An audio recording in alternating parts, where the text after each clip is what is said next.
Why a narcissist says you're too sensitive. Do you fear that if you say what you don't like in a relationship that your partner will accuse you of being too sensitive?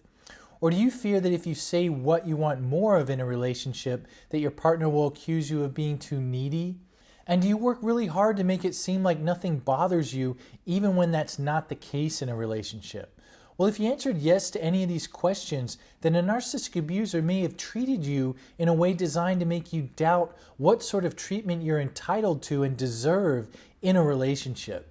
And the abuser may have sown these seeds of doubt by trying to embarrass you for knowing and asserting your rights in a relationship. So in today's video, I'm going to explain why this so often happens in the course of narcissistic abuse, and then I'll offer a tool to help you reclaim the knowledge that your needs are in fact legitimate. Well, my name's Jay Reed, and I'm a licensed psychotherapist in San Francisco, California, and I specialize in helping individuals recover from narcissistic abuse, both in individual therapy and through my online course that's titled Recovery from Narcissistic Abuse. Both therapy and my course take a three-pronged approach to recovery from narcissistic abuse, which involves making sense of what happened, gaining distance, whether psychological, emotional, or physical, from the narcissistic abuser, and living in defiance of the narcissist rules.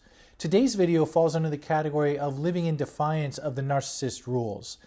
And if you survive narcissistic abuse from a parent or a partner, you might check out my free ebook on this topic. It explains why someone is selected to be the scapegoat or person who's to blame for all the narcissistic abuser's problems, and why none of that treatment was ever deserved by the scapegoat. The ebook makes clear how the process of narcissistic abuse is really a reflection of the pathology in the narcissistic abuser's psychology. So you can find the link to the ebook in the description box below or by clicking here. So why would a narcissistic abuser embarrass or shame you for your normal and healthy claims to fair treatment in a relationship? Well, let's start with the example of Tiffany, another anonymous client who was recovering from growing up as the scapegoated daughter to a narcissistic father. Tiffany recalled how he would explode into rages at her for the slightest violation of his supposed household rules. You know, it could be waiting 5 minutes before taking the trash out after he asked her to, rather than doing it immediately. And if she did that, then he'd attack her character for being disrespectful, inconsiderate, or selfish. And her enabler mother never stepped in to intervene on her behalf, so Tiffany's only frame of reference to understand her father's behavior towards her was that she must deserve it. And yet Tiffany still registered that she felt devastated after these kinds of attacks by her father, and that they seemed to be out of proportion to the supposed offense she had committed in the eyes of her father. And in therapy, she remembered thinking as a kid how she believed just at her core that her father was reasonable, so that maybe she could speak to him in a reasonable way and ask him to talk to her in a calmer tone when he thought she hadn't done something she was supposed to. So she asked him one day, or she recalled asking him, saying something to him like, "Hey Dad, can I talk with you about something?" And her dad asked, "Yeah, what is it?" And she said something like, "Well, I was thinking about our fight about the trash last night, and I wondered if it'd be possible for you to speak to me in a calmer tone. I know you don't mean it, but it really hurts my feelings when I feel like you're yelling at me." And Tiffany recalled her dad looking her in the eye and a smirk drawing across his face as he said something like, "Darn, Tiffany, you are just so sensitive. Now you want me to change my behavior just because you're too fragile to take the consequences of your actions?" And Tiffany, again in therapy, recalled trying to keep her composure in this moment after being so cruelly humiliated, and was sort of able to mutter something like, "Okay," before walking out of that room and finding a private place to just cry out in the agony she had just endured. Well, elements of this example may resonate for many scapegoat survivors of such a narcissistically abusive parent. Of course, not every survivor may have sat the parent down like Tiffany did. That just may not have been an option, but you may have known how such a conversation would have gone for you. And I think this example is important because it highlights the 3 reasons why a narcissistic abuser turns your expression of your legitimate needs into something to feel shame about.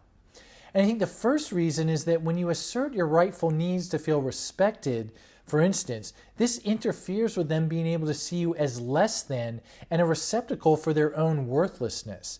And as I've mentioned in so many of these videos, a narcissistic abuser starts with a typically unconscious feeling of their own worthlessness and shame, but finds those feelings to be intolerable, so they instead insist on the opposite and consciously see themselves as better than or more important than others. Next, they then feel entitled for others to reflect back this inflated view of themselves. Typically, however, these reflections are not constant enough, and some of this underground shame and worthlessness that they carry around can sort of break through to the surface. And it's in these instances the narcissistic abuser needs someone over whom they have authority, and their child is a prime candidate here, to blame that person for them coming into contact with their own worthlessness, for the narcissistic abuser coming into contact with their own worthlessness. And this is the function played by the scapegoated child to the narcissistically abusive parent. The experience of the scapegoat survivor is of always being found to be inadequate in the eyes of the narcissistically abusive parent.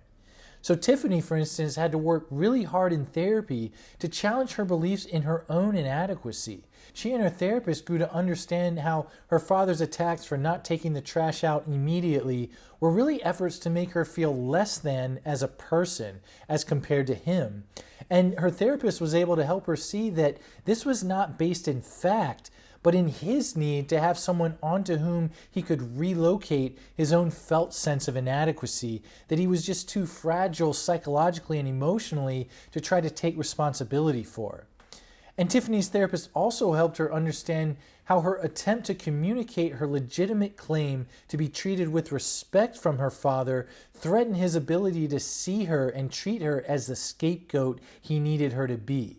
Well, the second reason why a narcissistic abuser turns your expression of your legitimate needs into something to feel shame about is that they feel shame about not being able to offer what's being asked for. And this reminds them, of course, of their own sense of inadequacy. And I think this reason goes back to the narcissistic abuser's lack of feeling-based empathy for the feelings of others. So when a scapegoated child or partner goes to the narcissistic abuser with the intention of protecting their own feelings in relationship to that narcissistic person, it may actually highlight how bereft of compassion and empathy the narcissistic abuser is. And if that narcissistically abusive person is invested in seeing him or herself as empathic or compassionate, like the altruistic narcissist, then that person will have to blame the scapegoat survivor for bringing them into contact with their own deficit here. And I think this gets accomplished by blaming someone like Tiffany, for instance, for being too sensitive. So the problem is Tiffany's request, rather than the narcissistic father, in this case's own lack of empathy that's needed to feel compassion towards others. And the third reason why narcissistic abuser turns your expression of your legitimate needs into something to feel shame about is that they hate their own dependency on others to make them feel okay, and hate seeing you act as if there's nothing wrong with expecting someone else to treat you in a certain way. So when Tiffany told her father that he hurt her feelings when he spoke to her so harshly, I think she was also telling him that the way others treat her affects how she feels about herself. And this is a real, I think, brave statement about her vulnerability, a vulnerability that everyone, in touch with their own humanity, feels to some extent or another. But her narcissistically abusive father likely couldn't stand his own similar need in himself. Instead, he went around coercing others to treat him in the way he needed to be treated. But that's a lot different than what Tiffany was doing. She was not trying to manipulate or coerce her father to treat her the way she wanted, but rather was trying to appeal to his compassion while granting that it was completely up to him whether he chose to treat her kindly or not. And that granting that others are free to choose to care for the other person or not is what the narcissistic abuser cannot tolerate for themselves. And I think that it feels too threatening to them to do this. It didn't feel good, of course, for Tiffany in this case, but she, I believe, was stronger emotionally and psychologically than her father, so she could endure such negative outcomes and didn't have to resort to kind of coercion or manipulation to get people to treat her in the way she wanted. Later in life, instead, she was treated in the way she wanted by selecting people who were inclined to treat her well and treat people they were close to well. My point in listing these reasons why you may have been met with claims that you're too sensitive when you asked to be treated the way you wanted is to hopefully know that there was nothing wrong with what you wanted in these instances, but rather you were called too sensitive because what you wanted conflicted squarely with the pathology of the narcissistic abuser's psychological makeup. And with all of that being said, what can you do now to reclaim your right to speak up when you feel appropriately offended, disrespected, or missed in a relationship? Well, I think the adage from David Solani's book, Leaving Home, can really be appropriate here. He talks about the rule of thumb for finding safe relationships as being go where you're wanted and where things work. And I really like this saying because it can, I think, reinforce the idea that when you express what you need from someone in relationship to them, then you get to evaluate whether their experience leads to you feeling like you're wanted and that things are working in the relationship or not. That is, do you find that you are met with respect, curiosity, and a show of some sort that your feelings matter to the other person? And this does not mean that you have to get into 100% agreement on every issue, but that the way in which you're received makes all the difference. So through this frame, if the other person accuses you of being too sensitive, then you can experiment with seeing this as a signal that this person is not helping you feel wanted and that things don't seem to be working, perhaps. I suggest this in contrast to internalizing the too sensitive feedback and feeling shame about it. Instead, it might just be experienced, again, as a signal about the other person and what they can or cannot offer you in relationship to them and how you'd like to proceed.